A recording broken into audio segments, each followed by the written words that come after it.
Again, it's not extracting.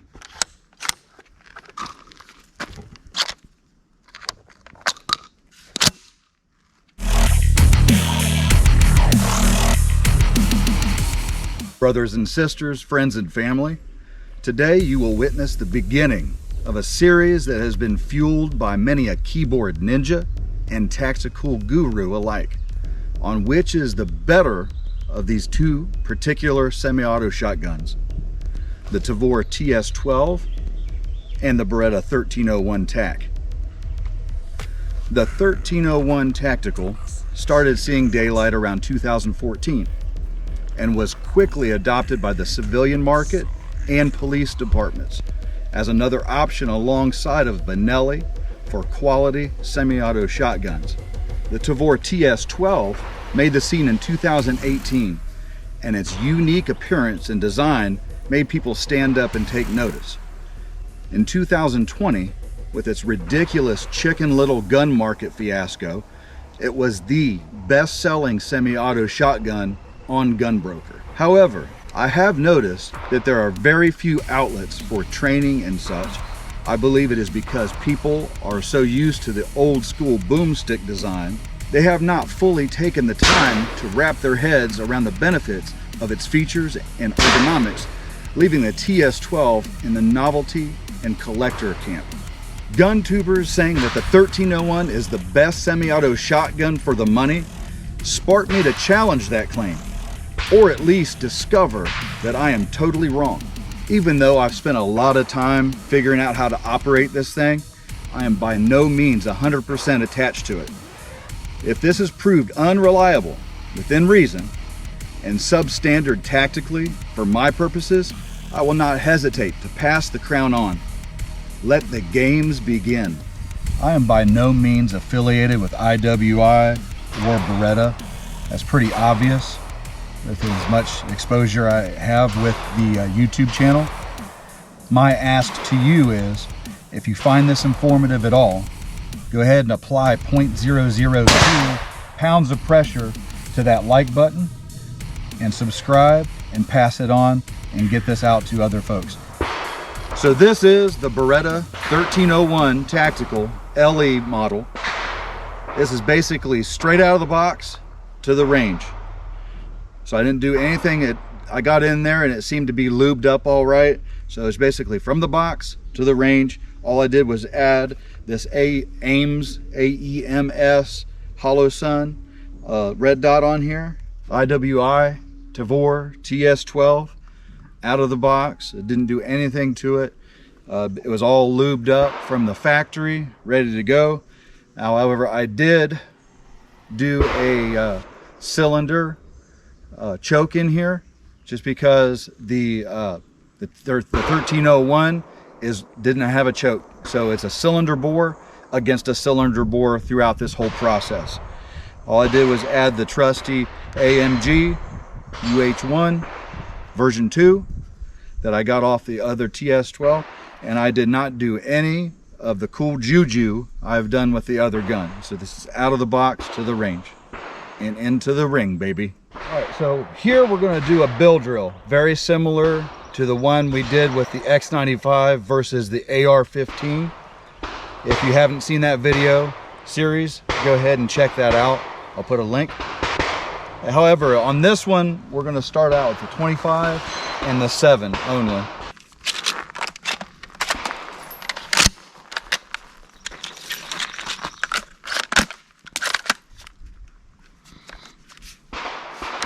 All right, that should be it.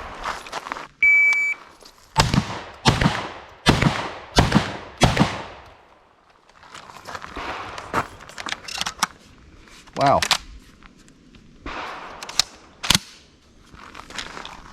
Did I shoot 6? Yeah, I shot 6. Mm-hmm. Sounded like it. All right, so that's 402 at 25 yards. So I guess I lost count. Yes, I got 1, 2, 3, 4, 5.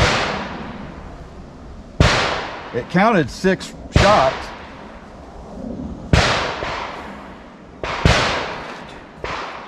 That's what I thought. It only shot 5. So I loaded 2, two.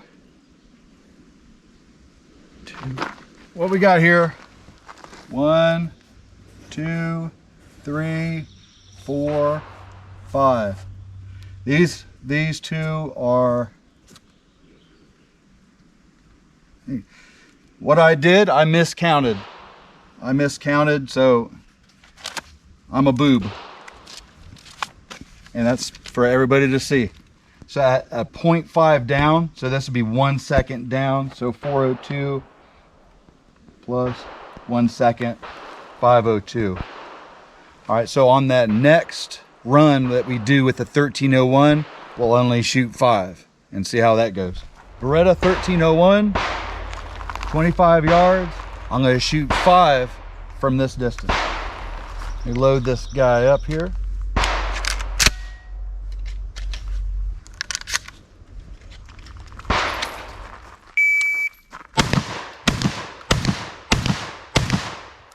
.361.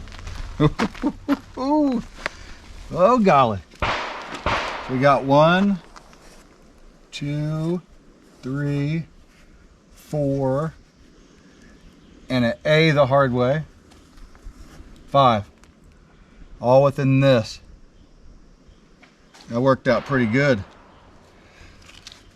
So that's just down 0.5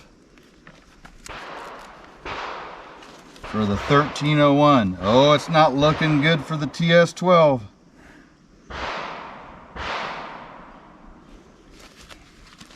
Let's see what it does up close. 7 yards with the TS-12, 6 on the target, bill drill. We'll see how well I can do that with this pretty gnarly trigger. It's pretty stiff going in there, straight out of the box. I got pretty spoiled with my other one. All right, let's go.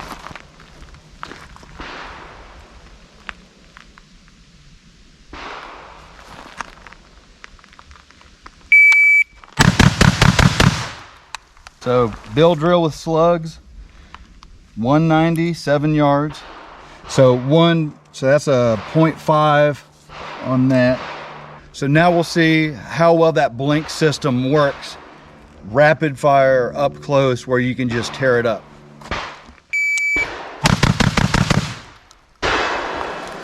Whew, got hot quick. Forgot gloves. All right, a 1.79, a 16, 17, 18, 17, 16. All right, so on a casual day, the average rifle shooter can shoot those. I mean the casual rifle shooter can shoot, 16 splits and keep it in here. Let's see what it did. Did it climb on us? Let's see what it looks like. Here, there, here. Those are all zeros, but these two here started climbing up. So because of the mechanics of the 1301 versus the TS-12, you have something like this with the leverage part of it climbing up. So one thing I've noticed between that bill drill between the two platforms, the barrel gets really, really hot on the regular style semi-auto shotguns if you start touching the barrel at all. With this, you can manhandle all over it, and even with a high round count string, it doesn't get hot. So that's one plus for this thing. So what we're doing, sort of like the X95 series, is we're doing averages to kind of take away the human factor in this and to just get on with the mechanics of each individual platform.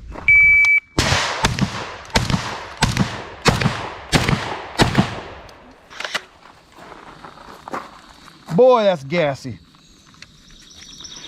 Russian ammo. All right, so that's 455. All right, so that started off really, really good. That started off really good. And then that thing started farting on me, gassing me. And that last one, I guess I just resigned. And then here's that right over here. So that's a miss. So what we'll call that, let's call that 5 seconds. All right, round 2 here back at the 25 with the 1301. We'll see what kind of hits we can get on this thing. I got my glove on here. All right.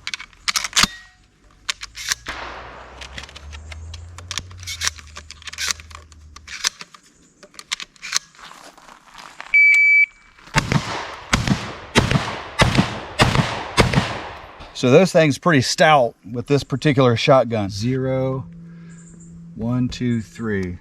So that's a 2.5 seconds. Not a bad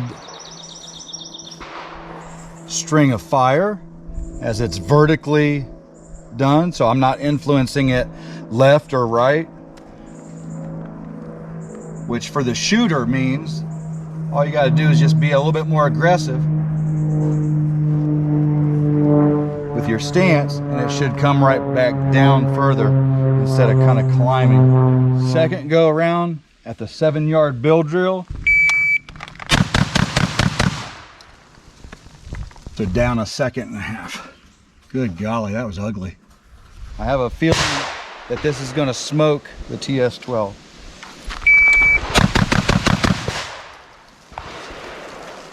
I bet you if I could hang on this for a day, I could probably get those down to 11s.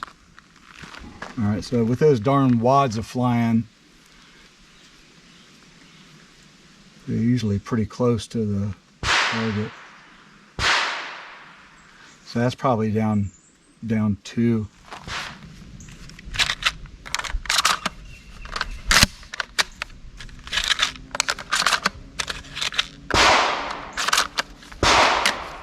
Right, 6 down the range.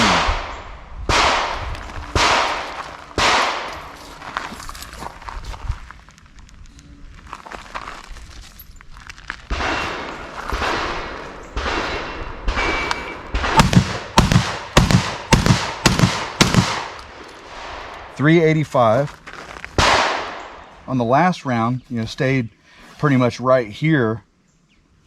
And it was a good looking group from 25 yards on the clock, but I threw one high again, pretty much the same place. So don't blame that on the gun, blame it on me. Third time's the charm, 25 yards with a 1301.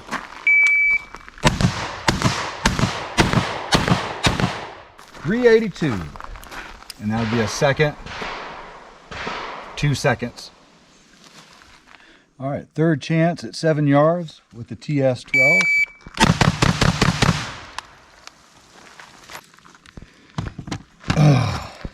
A 190.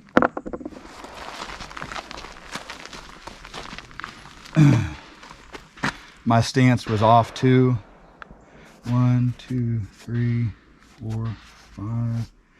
Third time's the charm from 7 yards, 1301.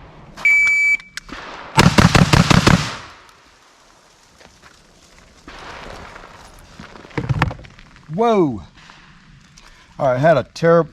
So it is the ammo. That wolf stuff is gassy as shit. 223. So that reaching for so the safety kind of stifled me there. 2.23. So the safety being here instead of here, just where you can just go ahead and go towards the trigger on the TS-12 to knock it off. Reaching for that thing, and in between the two platforms, getting confused myself. So that took a little bit of time. It took, you got a 136 draw on that. Woo! That is terrible.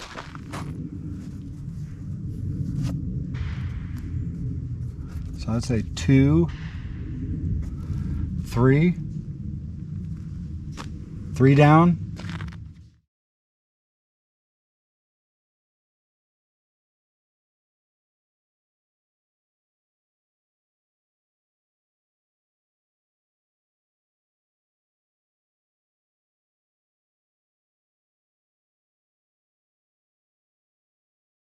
All right, so we're going to do a little bit more on this break-in period. What we have is some of the trusty, actually it is called Truss Protection Buckshot. It's tactical 2021. It's 1350 feet per second, 9 pellet, double-aught buck. So we're going to run some of that stuff down there and put it through some cardboard in a timely fashion.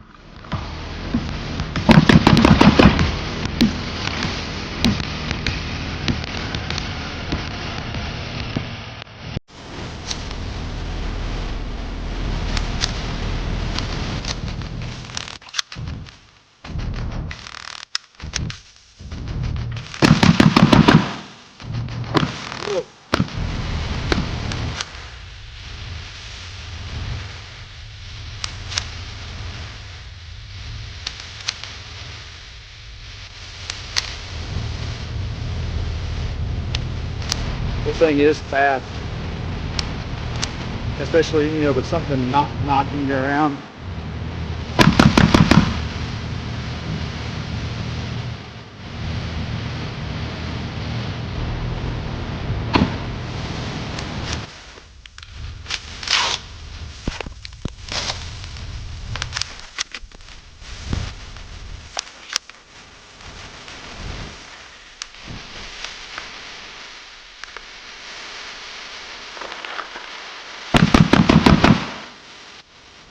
And the thing is fast.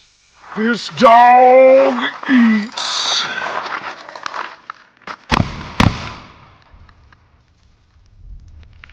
So what we have is a failure to extract.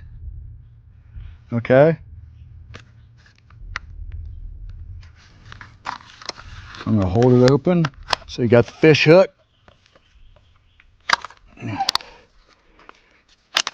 All right. That's one. So now that is on low velocity. We're shooting 1350. That may contribute to it. We don't have many rounds through here, so we're still in the break-in period. All right, I'm going to commence.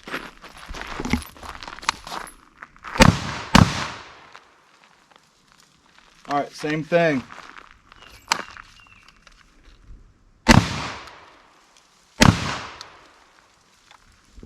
Okay. Roll it into it. All right, that worked.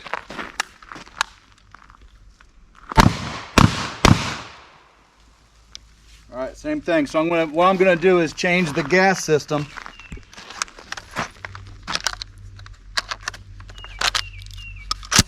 And see if that helps.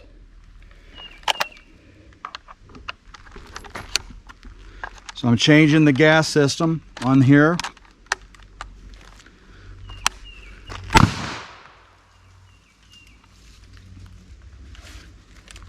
All right, let's keep going.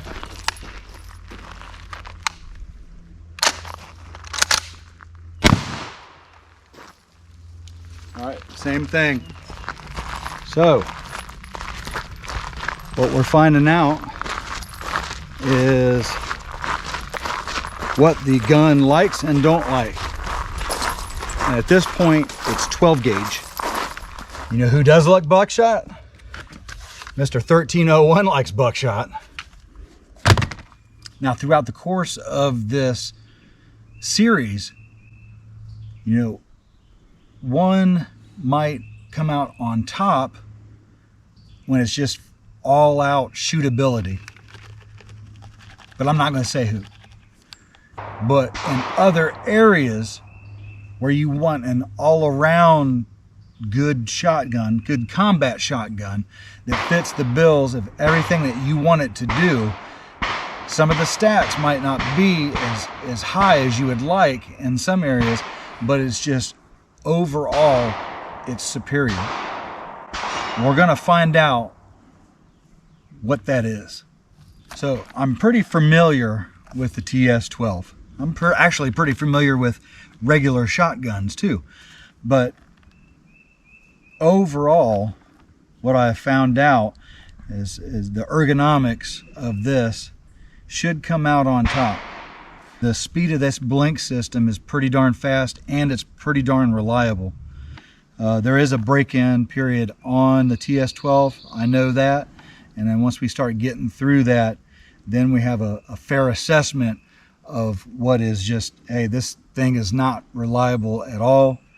Don't even worry about it, just have fun with it on the range, or this thing is reliable, plus it's ergonomic, you know, plus it's the king of the hill. Maybe, maybe not, but we'll find out. Keep watching the series. I certainly appreciate you watching this one. Stay until the end. Hit that like and subscribe. Hit the bell. You know, plus I got a special shout out. I've been huffing a lot of gas out of these ports, and it just comes out. All right. That was a good one. I feel a lot better now. Don't act like you don't. All right. So that puts a good period at the end of this video.